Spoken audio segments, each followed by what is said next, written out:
What did we learn from Titans mandatory minicamp? Where is Will Levis? How does the offense look? Who's running with the ones? We're going to get into all of that now. This is the Music City Audible. Let's get to it. Oh, welcome everyone to another episode of the Music City Audible podcast presented by Broadway Sports Media in partnership with 440 Sports. I'm Justin Graver, and today I am doing a solo pod recapping what we learned from Titans mandatory minicamp, which wrapped up on Thursday. The Titans do have a few more OTA sessions. Those are not mandatory this next week here in June, and then they will be on a break for a long time. So let's talk about what we learned from this mandatory minicamp, where different guys are in the pecking order, and how the offense, and particularly Will Levis, looks at this point in the offseason. This episode is brought to you by Sinkers Beverages in East Nashville and Bluegrass Beverages in Hendersonville. Stay tuned because I will be going more into Sinkers Beverages in a bit, so stay tuned to hear more about that. But first, let's talk about what the Titans are looking like right now at this phase of the offseason mandatory minicamp. And I think we have to start with the most important player on the team, and that is Will Levis. So where does Will Levis look right about now? Is he way ahead of schedule? Is he struggling?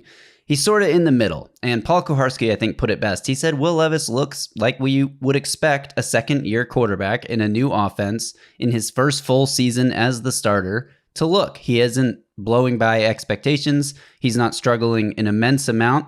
If you've been following the reports out of minicamp from this past week, Tuesday, Wednesday, and Thursday, you probably have an idea of how the offense performed. Tuesday was an okay day, sort of so-so. Wednesday, the defense dominated. Brian Callahan said the defense kicked their teeth in. Will Levis did struggle a bit more on Wednesday, including an interception to Jack Gibbens in the end zone to end a 7-on-7 period.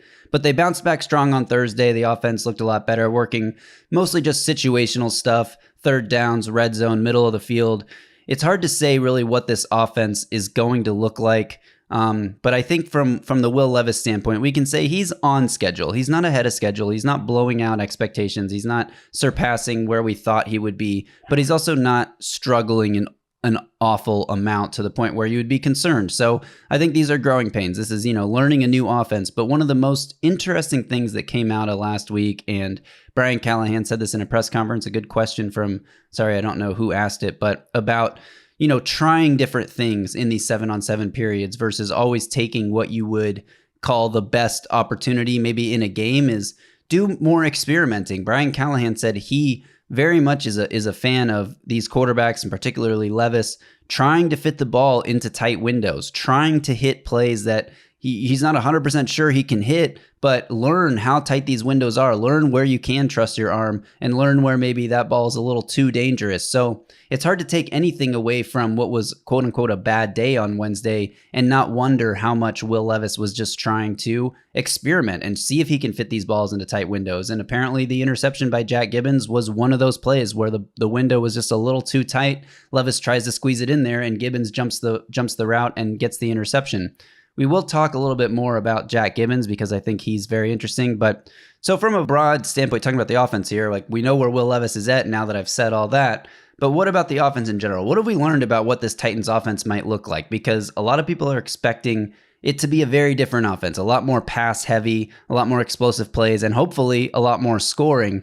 I think that is what we'll see, but one of the big emphases from Brian Callahan and that Will Levis has talked about a bit that I don't think is getting enough attention from Titans media here is that this offense is going to take the layups. Will Levis had a very high, I think he led the NFL with his average depth of target per throw last season, over 10 yards per target down the field. I think that is a thing of the past with this Titans offense. They are really emphasizing taking what the defense gives you. And if that means it's a check down to one of these two explosive running backs, then it's going to be a lot of checkdowns. If that means it's a tight end early in the progression because it's open and it's just a layup, it's only a 5-yard completion or whatever. The Titans want to take those as much as they can. We've heard a lot about Brian Callahan just sort of talking about where Will Levis can be better, and Will Levis himself talking about how he can get to these checkdowns faster. He had a pretty interesting comment about, what it's like working with these two pass catching running backs in Tony Pollard and Tajay Spears. And he said, I just got to know that if I get them the ball earlier in my progression, while they still have space before the defense closes down on those check down options, they're going to be able to make plays. So that's, he said, for me, that's just getting to those reads a little bit quicker, coming back down to the check down, knowing that that is an option and knowing that these two backs can pick up first downs. Are the Titans going to be a dink and dunk offense where they try to like manufacture these 15 play drives where they're only gaining 5 to 8 yards a play and then try to go mistake free all the way down the field? We saw a lot under Mike Vrabel that the Titans' defensive philosophy was sort of to force the offense to complete those big long drives. I don't think that's necessarily what the Titans' offense is going to be, but I think you will see a lot of moments where it does look like that. One of the Titans' skill players, forgive me, I can't remember who it was now, said something about describing this offense a lot of nickel, and he said it's a lot of nickel and diming, which is sort of that mentality of just taking what the defense gives you. So I think we're going to see plenty of explosive plays. I don't think they've really been working on the explosive play elements in these open portions yet. They've more just been trying to get these situations wrapped up. Brian Callahan said that they were just finishing the install of the entire offense last week, and that the last phase of that install is working on these situational things. He said it's a situation that may come up once or twice a year or once every 5 years, but they just want to be prepared for any situation that can come at them. So we saw them dealing with a lot of those things. And I think the offense is in a fine place right now. The defense probably a little bit ahead, but that's typical for this time of year, especially when you're learning a new offense. And I know they're learning a new defense too, but most of the time the new offense takes a little bit longer to get a grasp on. More on the offense here as we talk about who's working where. We mentioned this a little bit when Justin and I did our right guard, right tackle battle episode a couple weeks ago, but the leader in the clubhouse at right guard right now is still pretty securely Sadiq Charles. And our buddy Mike Herndon had a nice piece up on paulkaharski.com talking about why Charles is the best fit to win this job and why he sort of is projecting Charles will be the starting right guard. There's a lot of reasons for it. We've talked about some of them on this podcast. He's a bigger guy, fits that Bill Callahan offensive lineman, especially interior offensive lineman mold. And if you go, I encourage everyone to go check out Mike's piece on this because he went through a bunch of comparisons to right guards and left guards that Bill Callahan has coached in the past. Sadiq Charles at 6'4", 320 something pounds fits that mold of these guys that Bill Callahan has coached in the past, the Zach Martins, the Brandon Scherfs, these guys that Bill Callahan has had, Wyatt Teller, at all of his previous, at least the last 3 stops. These guards compare a lot better to Sadiq Charles' size and power. Daniel Brunskill, a little bit smaller, just over 300 pounds. Dylan Radin, same deal, a little smaller, just over 300 pounds. Those guys are working with the second team right now, but it looks like it's Sadiq Charles' job to lose at this point. There's still a lot of time to sort this stuff out, but a couple other reasons for it. I mean, Sadiq Charles' power, strength, athleticism was cited by the coaches as exciting elements that they have to work with him. But another element that Mike mentioned in his article is that he was teammates with Titans' new free agent acquisition center, Lloyd Cushenberry, at LSU.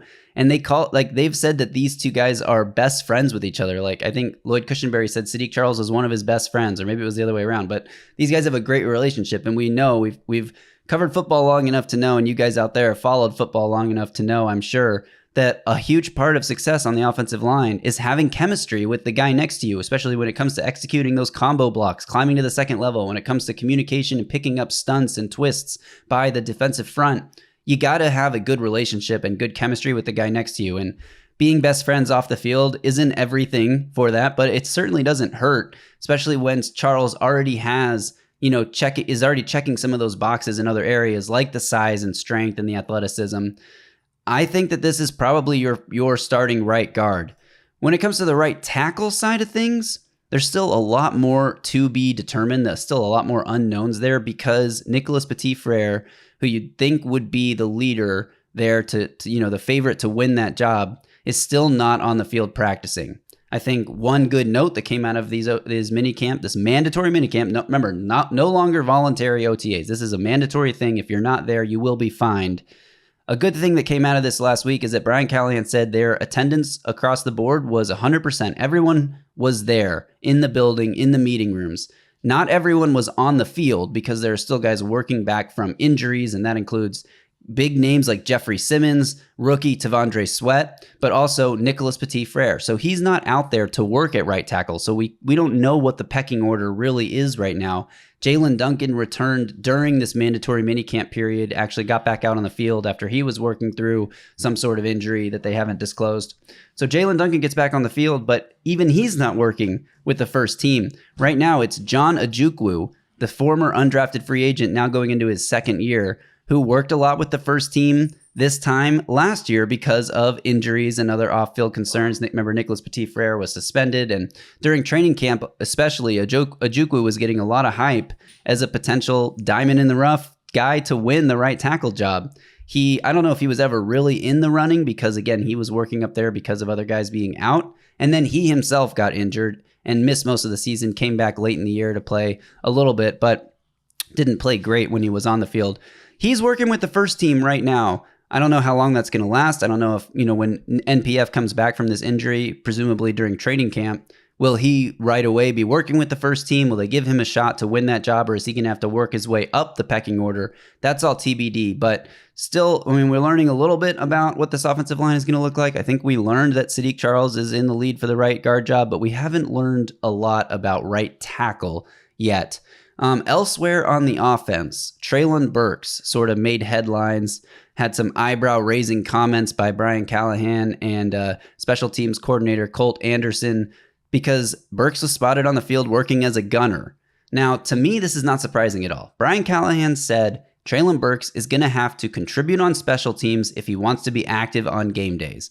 And, fantasy football heads and people who cover the NFL across the league, eyebrows raised at this comment like, wow, how low is Treylon Burks in the pecking order if he has to be, earning a role on special teams to even be active on game day? Well, look, that is the life of a non-starting skill player in the NFL. If you want to be active on game days and you're not a starter and you play a wide receiver, cornerback, safety position, you have got to contribute on special teams. So Treylon Burks, that's got to be his role. He's got to go contribute on special teams if he wants a spot on game day. And they seem to like what he's able to bring to that spot. They said he has a great attitude. He has one of the best work ethics of anyone in the room. He has surpassed all their expectations so far. Apparently, he's done a great job of backing up all three wide receiver spots and learning, the X spot, the Z spot, the slot position, and the different route combinations and what's expected of him. All the reports right now are glowing about Treylon Burks. Of course, you'd expect him to be glowing this time of year because barring injury, everybody looks great in shorts, right? So it's hard to really learn too much from that. But I do think everything we talked about with the Make or Break Players episode late last week with Treylon Burks' status as a make or break player and how he's got to be able to play all three spots and prove that he can be relied upon to play all three spots at the receiver room. In addition to contributing on special teams, they even mentioned him as a potential option to be the kickoff returner, given the new kickoff format. We don't know what that's going to look like. I'd be a little surprised if they relied on Burks for that. He was a great after the catch guy in college, making people miss, turning short catches into explosive plays. But he hasn't really been that in the NFL. We haven't seen the same sort of tackle breaking ability and elusiveness that we saw in college. I'm not sure if that necessarily translated for him to the NFL. So I don't know if he's really going to wind up being the kick returner. That would be a little surprising to me.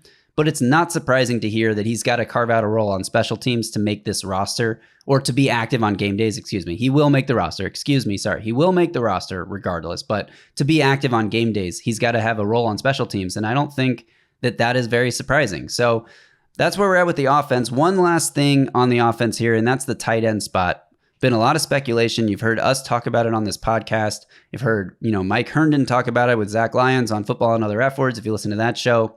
This Josh Whyle as potentially tight end one thing is picking up steam. I think Mike was the first person I saw who said that this could be, the outcome here, but Josh Whyle is apparently making a lot of plays. He poses a mismatch as a red zone target at 6'6". He's a big-bodied guy. And Nick Holtz talked a lot about what Josh Whyle brings, and not just the size element, but the fact that he's a smooth route runner with great ball skills. He made sure to point out that he has really good ball skills for a guy his size.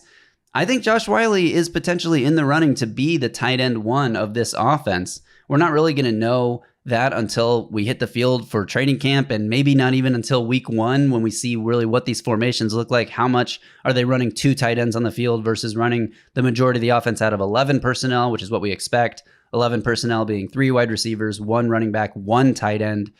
12 personnel is 2 tight ends, or 22 personnel, 2 tight ends. I'm not sure what this offense is going to look like yet. I just know that Brian Callahan has traditionally not relied heavily upon one tight end to be the producer at that position. Nick Holtz said, obviously it'd be great to have a Travis Kelce, to have one tight end that you can depend on, but it's not always how it goes, and we got to see who fits best in what role. And these coaches are all about putting players in the best position to make plays and to succeed. So I definitely think it's interesting to hear that Josh Whyle is so highly thought of.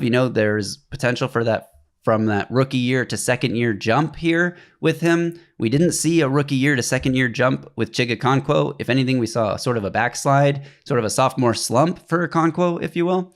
With Josh Whyle, he has the chance to sort of jump up and claim this job. He could potentially win it during training camp. And at the worst case, I think he's going to be, someone that they use a lot on offense with a tight end rotation, which is sort of what we saw from Brian Callahan last year in Cincinnati, is rotating through a bunch of tight ends. So is that how the Titans are going to run the position? TBD, but it wouldn't surprise me. All right, let's talk about the defense. But before we do, a little bit more about Sinkers Beverages. Again, this episode is brought to you by Sinkers Beverages in East Nashville and Bluegrass Beverages in Hendersonville. Sinkers Beverages is the premier wine, spirits, and beer store in East Nashville, serving the community since 1985. Their knowledgeable staff is proud to help you with large parties, themed events, or finding something unique for a special occasion. From birthday parties to milestone celebrations to everyday moments, Sinkers can help with the right drink for every occasion. If you head to sinkersbeverages.com or check the link in this podcast description, you can join the In-Crowd.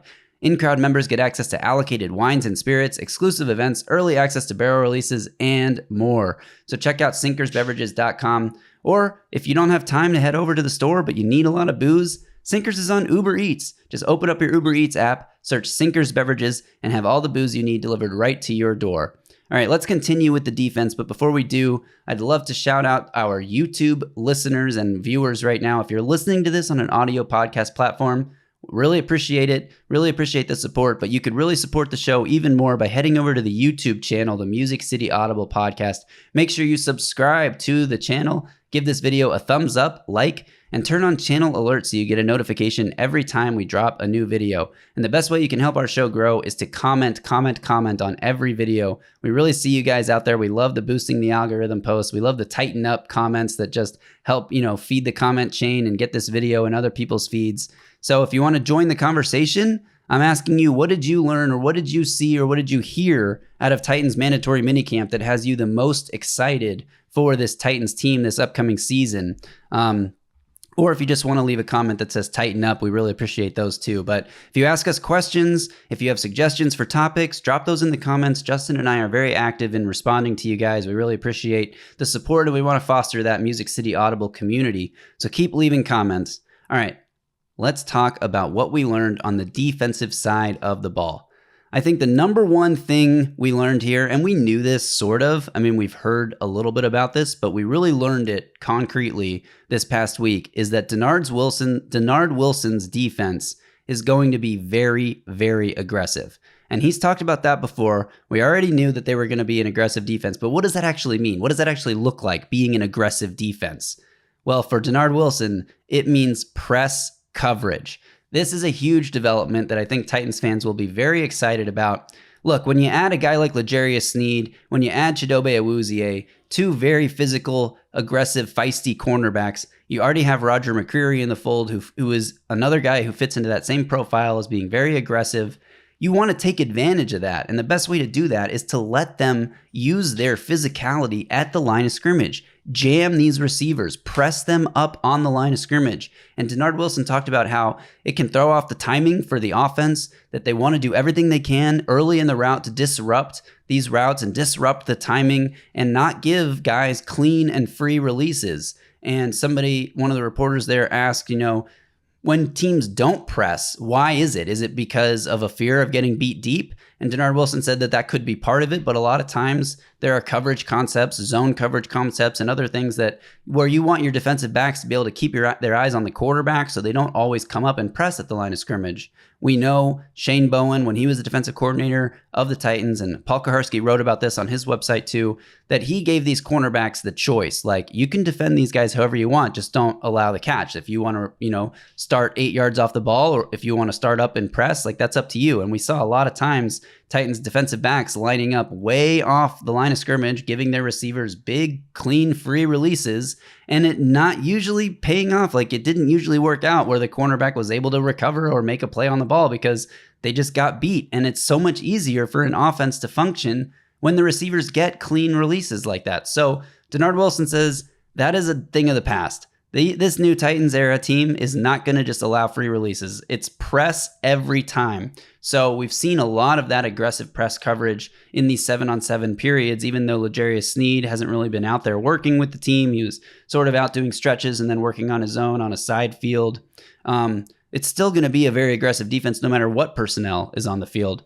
So talking about the cornerbacks, I wanted to mention that there is an undrafted rookie free agent who has been creating a lot of buzz over the course of minicamp. He's a former Tennessee Volunteer, Gabe Jeudy-Lally. He's the guy that's been running in place of L'Jarius Sneed so far, and not always working with the first team, but a little bit of reps against the first team offense and some reps against the second team offense. And he has been making plays, breaking up passes, challenging receivers, doing a great job with that physicality and aggressiveness. We talked about how Gabe Jeudy-Lally had a chance to crack this 53-man roster back when we did our UDFA deep dive episode.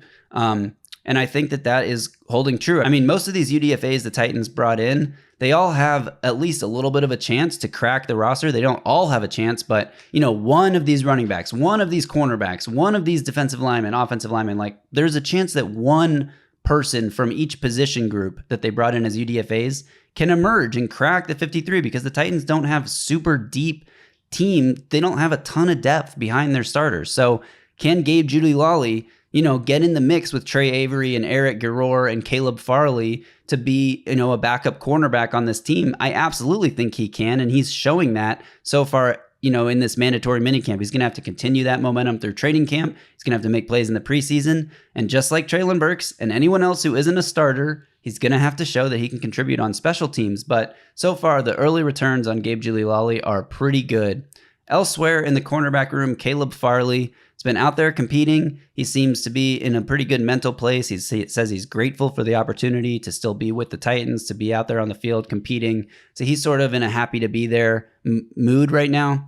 Can Caleb Farley continue his NFL career with the Titans this season? I think that's to be determined, but I wouldn't put a lot of stock into anything we're seeing from Caleb Farley right now. Like, I'm rooting for the kid, but I just don't know if he's ever going to be able to regain the athleticism he had before the injuries that really sapped a lot out of him. So Caleb Farley, is he going to make the roster? I mean, he's got to beat out one of these corners, Trey Avery, Eric Garror, or the UDFA, Gabe Jeudy-Lally. And I just don't know that he's going to be able to beat them out. I don't know if he still has the physical attributes to play at a high level. So we'll see how he looks during training camp, but he's out there, he's competing, he's having fun. So that's something that you love to see. On the defensive line, talking about the defense here, Harold Landry is back with the Titans. He's been away from the team throughout most of voluntary OTAs. He said he wanted to just go work with his trainers and focus on his game and getting explosive and, being in the best athletic shape that he can possibly be.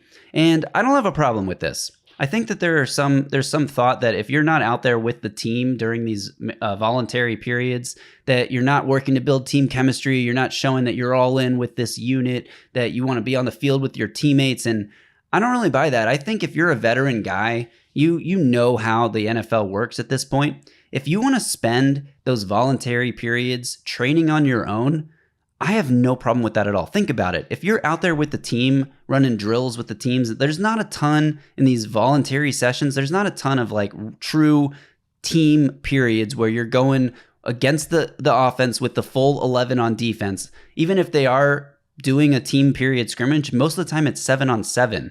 Which means it's the quarterback and the pass catchers against the secondary and the linebackers. It's not the defensive line against the offensive line, right?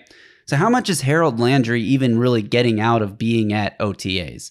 If he's doing drills, he's got to run through one rep and then 5 or 6 or 7 other guys have to go before he can go again, right? During the team periods, the pass rush is non-existent because they don't want to hurt the quarterback and they're just working on concepts and everything like that. So how much is he really getting out of that? Versus working with a personal trainer who is honed in on developing his skills specifically tailored to him and what he needs to improve. He gets to take every rep. There's no restriction on how long he can spend on the field. I have no problem with Harold Landry training on his own. So He apparently looks very explosive being back with the team for this mandatory minicamp period. Excited to see where he's at now, 2 years removed from the ACL injury that ended his 2022 season. So we'll see before the season even got underway. Remember, that was during training camp of 2022. So we'll see how he looks in training camp this year. But I'm excited for the potential that he's showing, and that, apparently he's very explosive. He said he's not even thinking about the ACL anymore. It doesn't even cross his mind anymore. He's fully past that injury. Elsewhere on the defensive line, Jeffrey Simmons not really participating right now. Apparently working back from some minor injury. Brian Callahan said it's very minor, and he expects all these guys back for training camp. And that all these guys also include T'Vondre Sweat, Titans' second-round pick. He was the last rookie of this class to sign his rookie contract. That has happened. He signed. All good there. So there won't be any rookie holdouts for the Titans this year. All draft picks have signed. However, Sweat has not been taking the field. Brian Callahan said that there's a chance he's back out there this week for these last few OTA sessions, but at the very least, he expects him back for training camp. Paul Kuharsky kind of pressed him on it in the press conference, saying but it's still a minor. You called it a minor injury last week. Is it still a minor injury? And Brian Callahan said, yeah, still minor. Whether that's 1, 2, 3 weeks, we classify all of that as minor. So no real concerns there with Sweat.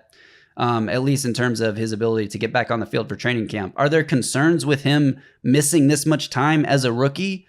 Sure, it's not ideal to have your second-round pick not out there during these formative sessions where they're installing the defense, where they're really getting a chance to work on technique. Because remember, once you get into training camp, it's a lot less time for individual drills and individual technique. That's what this spring period is really for, is working on you personally from a technique standpoint. And he hasn't been out there. He hasn't had a chance to do that. So obviously there is some concern there. It's not ideal, but it doesn't mean that his rookie year is over. It doesn't mean that he's a bust. It doesn't mean that he's not going to contribute this season when he does get back on the field. It's not ideal. It's not the place you want this second round pick to be, especially a guy who comes in with, some concerns about his conditioning, his ability to stay on the field and play all 3 downs. Ideally he would be out there, proving the doubters wrong, but there's nothing he can do about a minor injury until that's healed. So I'm not going to wring my hands over it. I know some Titans fans are definitely concerned about T'Vondre Sweat's status. I'm going to wait and see if he really is back out there. Maybe as soon as this week with the last OTA sessions. If he's not back till training camp, then we'll just have to reserve judgment until then. So again, I'm not super worried about where T'Vondre Sweat is. All right, let's talk about the linebacker competition, because Justin and I did an in-depth look at the inside linebacker position last week. I think that was last Monday or last Tuesday. Go back in the feeds and find it if you missed that one. But we talked a lot about Jack Gibbens, Otis Reese, and the rookie Cedric Gray and their chances of winning the starting inside linebacker job next to Kenneth Murray. One guy we did not mention is Chance Campbell, the linebacker who was picked in the 6th round of 2022, now entering his 3rd season. Hasn't really had a chance to play a whole lot during the regular season, if at all, actually. I'm not sure if he's really made it on the field as a linebacker yet.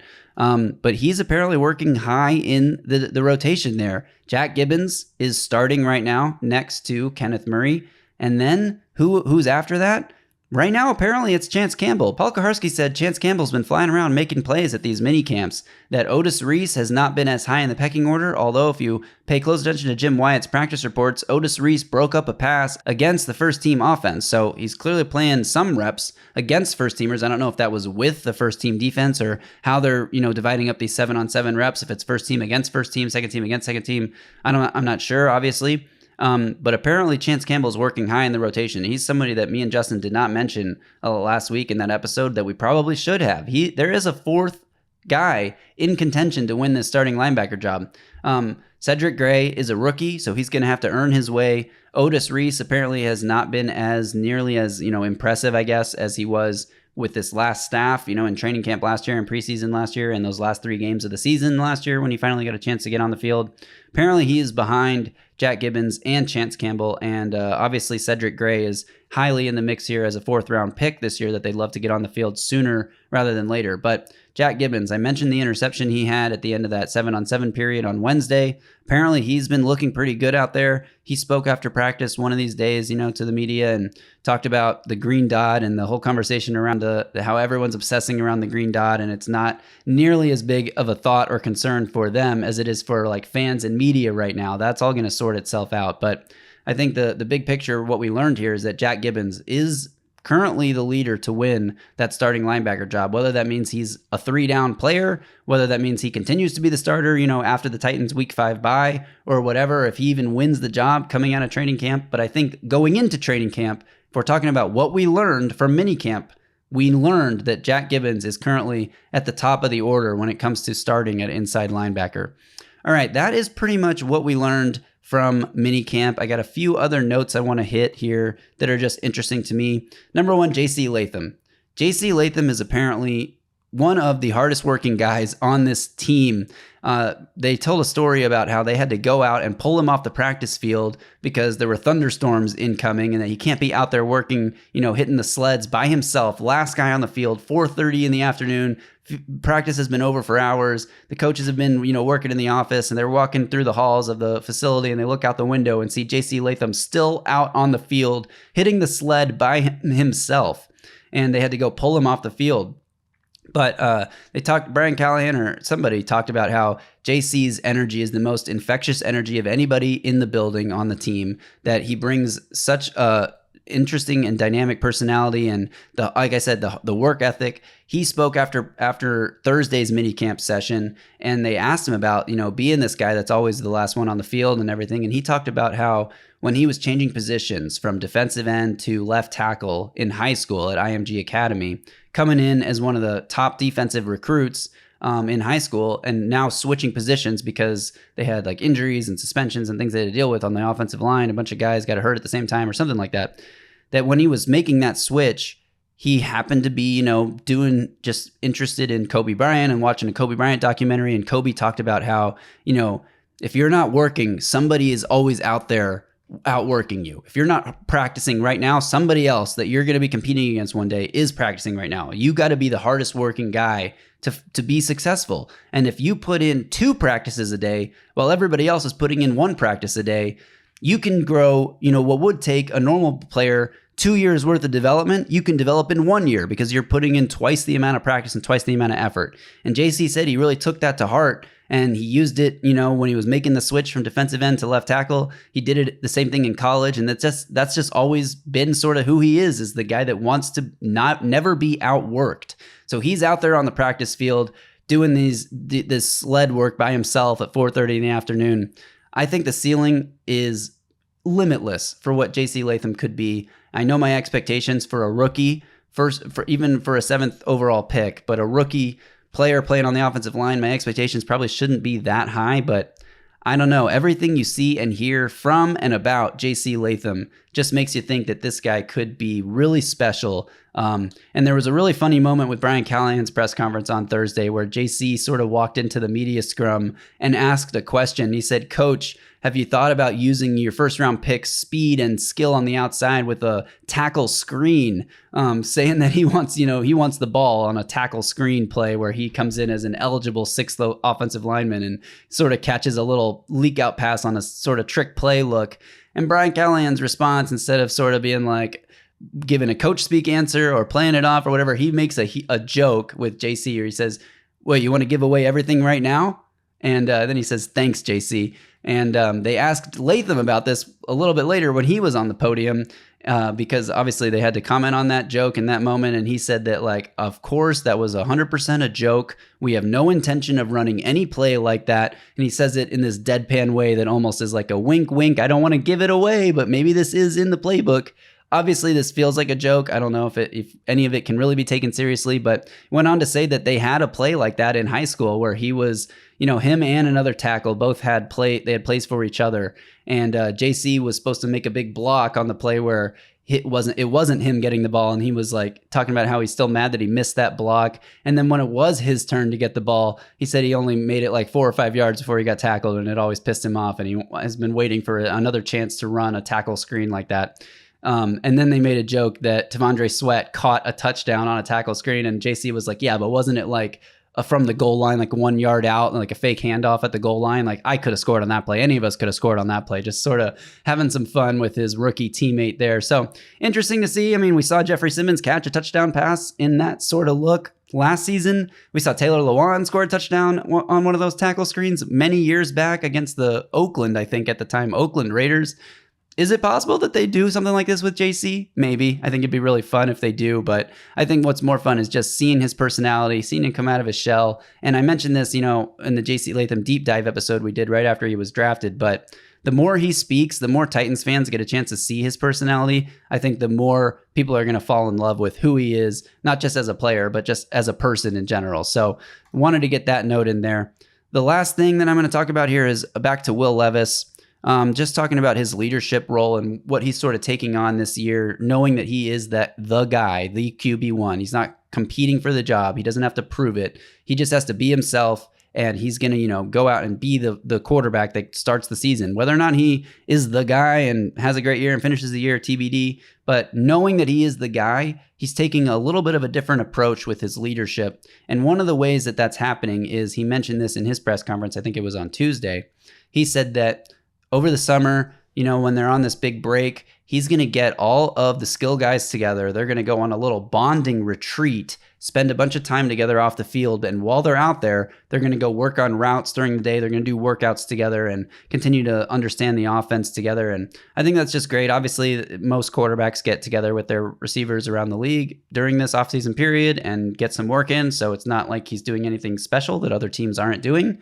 But it's nice to see that he's doing it and that he's sort of taking on the leadership role of organizing this retreat, this little bonding session with the skill players. And I just think that it can't hurt, right? Like, is it going to help? Maybe, maybe not. But it's great to see that he's taking those strides and being that leader in the clubhouse. So love to see that. That's all I've got from what we learned from OTAs. The big takeaways are Will Levis is on schedule, not ahead of schedule, not behind schedule. He's on schedule. The offense is going to be a lot of dink and dunk passes mixed in with these explosive plays. On the defensive side, they're going to be very aggressive. They're going to press basically everything. And then I mentioned some of the injuries. The one UDFA who's getting a lot of buzz, Gabe Jeudy-Lally, mentioned that as well. So that's what I've got from mandatory minicamp. Would love to know what you guys have learned, what you guys are most excited about coming out of mandatory minicamp. So let me know in the comments below. Really appreciate everyone for tuning in. But again, like I said before, appreciate it even more if you're watching us on YouTube. Again, make sure you are subscribed to the Music City Audible channel. Give this video a like, thumbs up, and turn on alerts so you get a channel notification every time we drop a new video. And thanks also to our sponsors, Sinkers Beverages in East Nashville, Bluegrass Beverages in Hendersonville. Like I said, head over to sinkersbeverages.com or check the link in this podcast description to join the In Crowd. In Crowd members get access to allocated wines and spirits, exclusive events, early access to barrel releases, and more. So check out sinkersbeverages.com today or search for them on Uber Eats. All right, that'll do it. Justin and I will be back later this week. I think we're finally going to dive into that topic about what the ceiling is, basically how good can this cornerback trio and this secondary overall for the Titans be. If something happens in the meantime, like if they sign a safety like Justin Simmons or somebody, we'll hop on quickly to react to that. But until then, that's all I've got. Y'all stay safe out there and tighten up.